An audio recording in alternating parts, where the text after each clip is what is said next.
and I am here today on a Saturday. It's a beautiful day outside, so I figured I'd film since I'm getting all of this lovely natural lighting.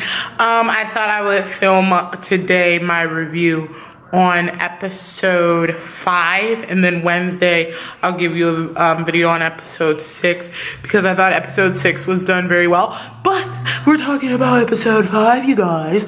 So we open with, well, I shouldn't say open because I'm doing the highs and lows of characters in the episode. So let's start with Betty.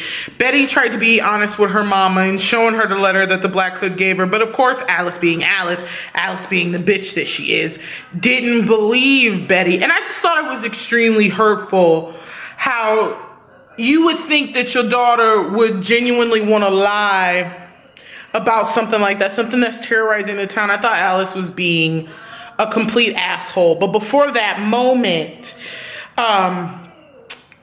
Betty lets Archie in on the fact that the Black Hood called her. And Archie wants to be a good friend and he doesn't want her to go through this alone. But the Black Hood calls Betty and lets her know, hey, you gonna be doing some shit for me now, whether you like it or not.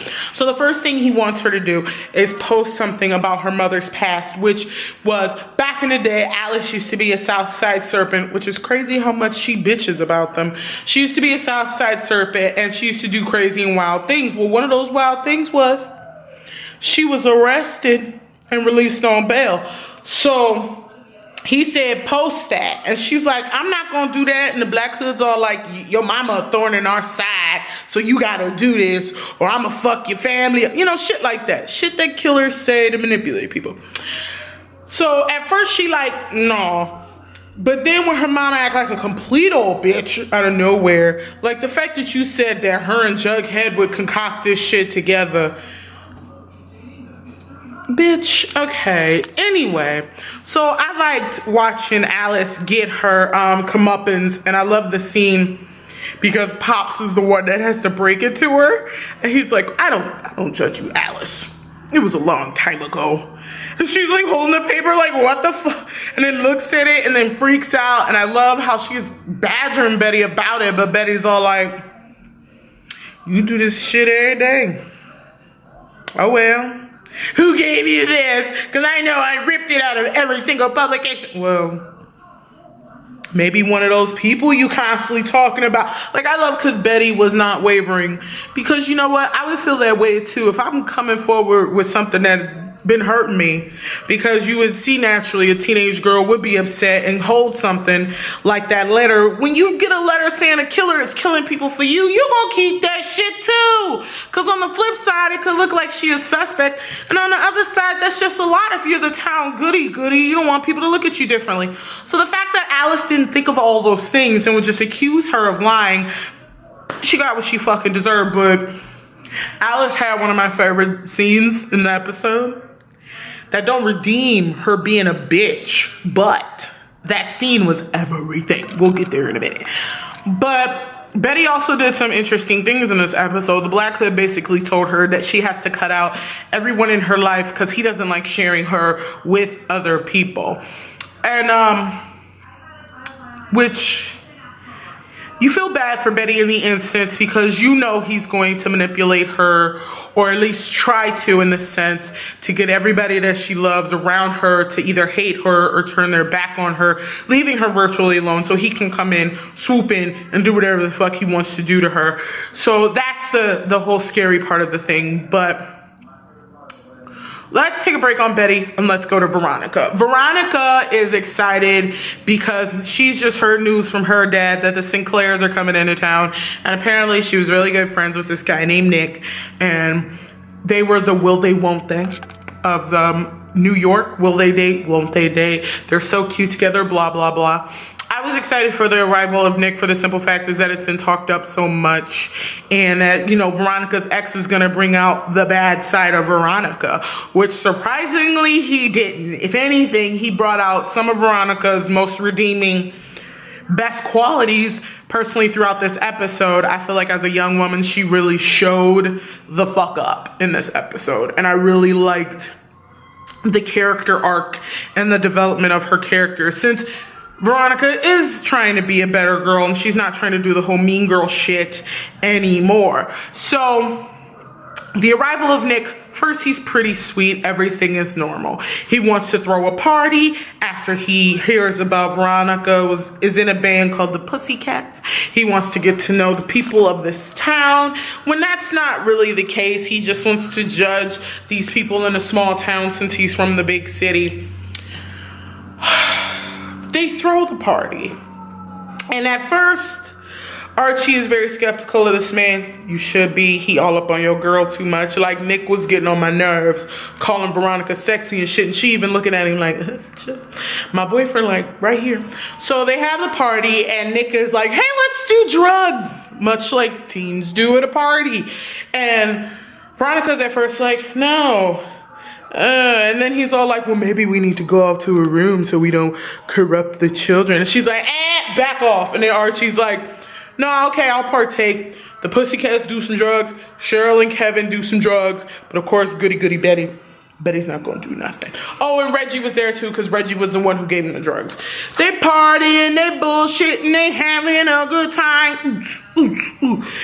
And then Betty does a Betty bitchy thing. I'm gonna call these Betty bitchy moments. So the Black Hood told Betty, after she did what she did to her mother, that she has to cut Veronica out of her life because she's the daughter of this horrible fucking crooked criminal Hiram, and she's not innocent herself. And Betty pleads a little, but ultimately she does this whole thing where she basically calls Veronica a horrible person, saying how she's only friends with them out of circumstance, how someone from her trashy past comes along, and all of a sudden Veronica's back to her old ways, and just in front of this, everybody at the party like, what the fuck, Betty? And Betty's just drilling into Veronica. See, Veronica better than me. I would have slapped the dog shit out of Betty. But, and plus, Archie, you should have cussed her out way more than the whole, Betty, what the hell is this? It should have been like, Betty, no, I'm gonna need you to fucking chill, all right? But, well, not the word fucking. It's the CW. We don't cuss on network television. But then I love because Veronica was very adult about the situation and was like, well, if you think I'm so horrible, you can go. And so she went, gladly. And she left. And everybody at the party is like, what the hell? And Veronica's like, I'm not chasing after that bitch. If you want to go, you can. But I'm not dealing with whatever the hell that was. So, I mean, you would react that way too. I hate because people online are all like, oh my God, you would think like, why is my best friend being different? I don't want to check on her. No, bitch. I would be like, what the fuck is your problem? Get the fuck out there. And then I wouldn't want to talk to her ass. So, earlier in the episode, Nick showed interest in Cheryl, and Cheryl showed interest in Nick. Very, very quick interest. It wasn't like a big fucking deal. It wasn't like a, oh my God, let's go out. It was just like a, oh, that's a name I can get behind. I'm Cheryl Blossom. I'm the it girl, you know. And Hiram is throwing a party to show the St. Clairs that he's going to turn the South Side around and make it better, make it brighter, make it beautiful. And, oh, I forgot a major detail. So at the party, after it's over, Nick is talking to Veronica, and he's getting a little too touchy. And Veronica's like, I'm sorry if I gave you mixed signals, but I'm with Archie now. You see that? And Nick's like, whatever. And he tries to push up on V. And she pushes him off, and he's like, oh, so all this flirting you ain't gonna put out? And she calls him a pig, and he says, well, you supposed to be showing me a good time. Act like he gonna manipulate her into fucking him, right? Which, fucking gross. And I love, cause she smacked his ass. Like, bitch, I don't want you, I got a man. That's one thing I really respected about Veronica, because even though Betty just said in that earlier in that scene that as soon as somebody from her trashy past show up, Veronica changes, clearly not, because she had all the opportunity in the world right there to be like, fuck it, I want to be crazy and sleep with Nick, but she didn't, because she's in a committed relationship with Archie, and she respects Archie, and she loves Archie, but y'all just like to hate Veronica. But anyway, so Nick's all pissy about it. Guys like that really don't know how to deal with rejection. Betty's all upset about breaking her friendship up with Veronica. And Archie's all like, what the fuck was that about? And she's like, the Black Hood told me to do it, and I didn't tell you because I knew you'd tell me no. He's like, you damn right. Fuck is wrong with you? And she's like, you wouldn't understand. But hey, real quick, can you go break up with Jughead for me, please? Because I can't do it. And right there, if I was Archie, since like in episode 6, Archie want to do all these redeemable good boy shit, I would have been like, cool, Betty, I'm gonna go break up with it. And then when I got to his house, been like, the Black Hood is manipulating Betty into doing shit that she don't want to do, and I'm supposed to come over here and break up with you, but I can't do that. All right? I can't do that. But Archie go over there, being Archie, and breaks up with him in a very, very aggressive manner. She doesn't want to see you anymore. You know, she saw you going over to the dark side. She didn't want nothing to do with it. None of us do. Like, she couldn't save you. None of us can. Like, it was so dramatic. And Betty was like, it don't have to be nasty. It can be simple. Because we'll be able to walk it back. Like, how the fuck you gonna be able to walk that back? Okay? And I like, because Jughead was like, Betty would never do that. But then he was like, you know what? Fine. Cool. Peace. You can get the fuck out too. Now, speaking of Jughead, Jughead is going through a lot in this episode. Jughead has now decided he gonna join the Serpents, because after the Rumble, Sweet Pea and them so pissed off that they ended up going to jail while the Northside kids ended up being able to go home, that they want to put a pipe bomb in the register where Alice and Hal work, the Riverdale Register, which is the newspaper, and they want to blow it up. And Jughead's all like, no, what the fuck? So Jughead decides, since he found out that his father was the one who used to keep shit in line, that he wants to keep shit in line for his daddy. And so he won't join the Serpents. So first he had to learn the serpent laws. Then he had to stick his hand in a glass case to get a knife near a rattlesnake. Then he had to go through the gauntlet. Y'all want to know what the gauntlet is? Jughead getting his ass beat. Alright, so we gonna cut to, since Jughead's getting his ass beat, the Pussycats are performing at this party for Hiram and them. And oh, we're finally at the part I can talk about. So, earlier in the episode, when everybody starts to arrive to the party, Hal walks over to Hiram, is very happy to see him, which I thought was odd. Why would you be happy to see Hiram? He's a criminal and your wife can't stand everything he did. Whatever, Hal.